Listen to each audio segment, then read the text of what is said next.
So more than 120 million Americans are traveling for the holidays, with nearly 110 million of them hitting the road. Joining us now with the best and worst times to hit the road, Transportation Secretary Sean Duffy. Mr. Secretary, great to see you. Do you have advice for people wondering when they should get behind the wheel?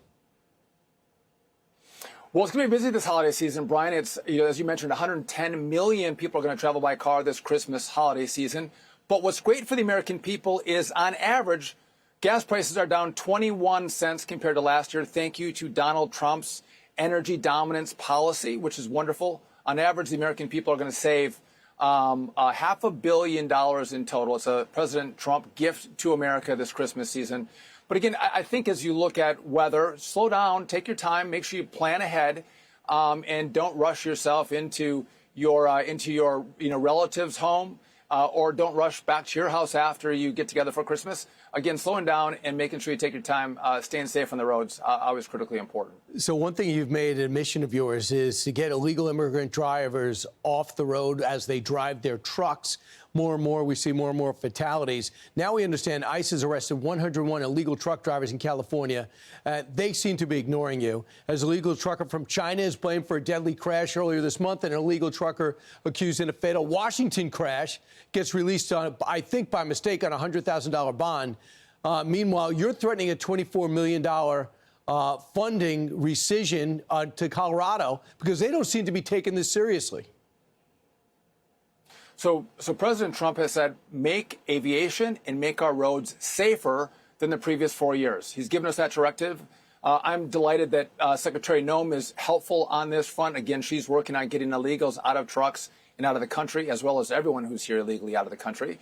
But again, these are simple rules. These rules are not made up by the Trump administration. I didn't make them up. These are rules that are set up to make sure our roads are safe. And so if you can't speak English, if you haven't gone through the proper training courses, you shouldn't be behind the wheel of a big rig. These are 80,000-pound vehicles that can be incredibly dangerous when things go wrong.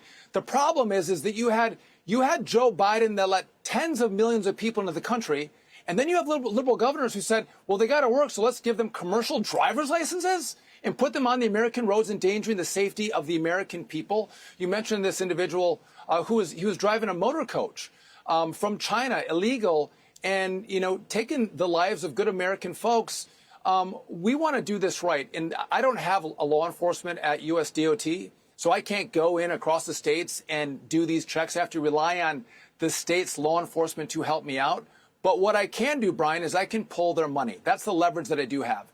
And as long as they don't comply, there's statutory rules by which I have to abide by. I have to give them, time to comply with our rules. But if they don't, I guarantee you that the federal taxpayer is not going to fund their roads and bridges and their systems when they're putting illegals on the roads and endangering the lives of the American people. And you know this, if you get a driver's license in Colorado, New York, or California, you don't stay in those states.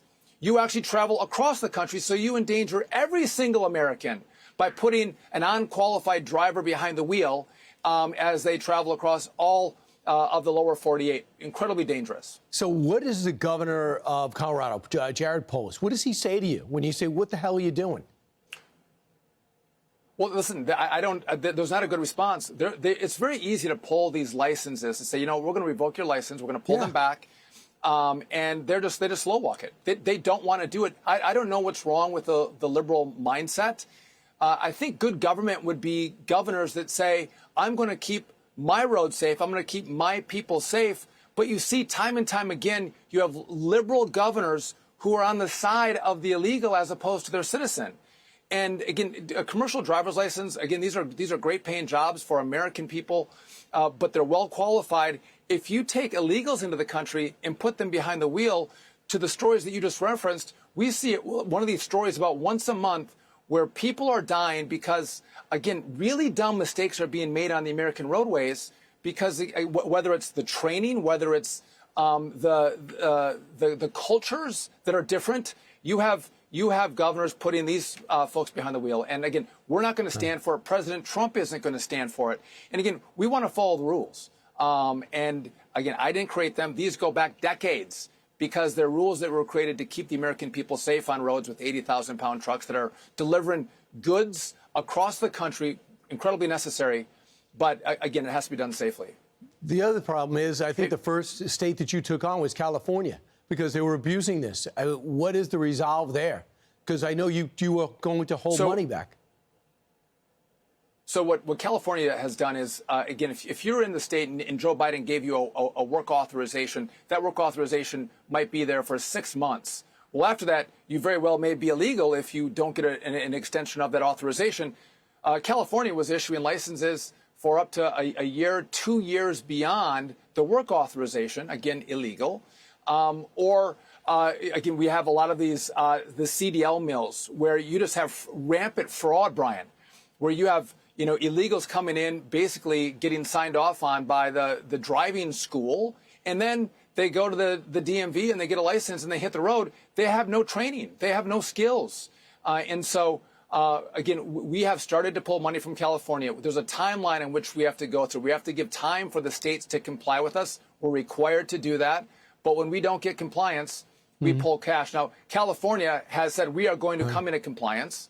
The question is, we're seeing that they're not coming into compliance. Colorado, they're slow walking us. They're basically not pulling back licenses. So we threaten to say, well, we're going to pull back your money if you don't pull back licenses. 43%, Brian, of what's called a non-domiciled CDL. It's a foreigner that comes into the country and gets a driver's license. Right. In New York, 53% of those were issued illegally. And so, again, we're not going to tolerate it. These governors, look out for the American people who are, this Christmas season, they're on the road, they're traveling with their families, they're going to see their loved ones. Make sure you keep them safe. That is more important than putting an illegal who's not qualified in an 80,000-pound rig and potentially endangering people's lives and ruining Christmas in their family forever. No one's worked harder at his job and had more challenges, I would argue, than the Secretary of Transportation, who's also running NASA for now. Are you still running NASA? No, a week ago I gave that up. So we got Jared Isaacman who's doing a great job. So I just got back to just DOT. All right, a single portfolio. That's right. But by the way, hey Brian, aviation's been great too. I can't control weather, but our controllers are in. Yep. We have really busy days coming this Friday and Sunday, so it's all going well in aviation thus far too. So it's a plus. Christmas with Donald Trump's looking great. Absolutely. And by the way, he's revamping all of air traffic control. He just needs the rest of the money. Attention, Congress, write him a check. Thank you. Sean Duffy, thanks so much. I'm Steve Doocy. I'm Brian Kilmeade. And I'm Ainsley Earhart. And click here to subscribe to the Fox News YouTube page to catch our hottest interviews and most compelling analysis.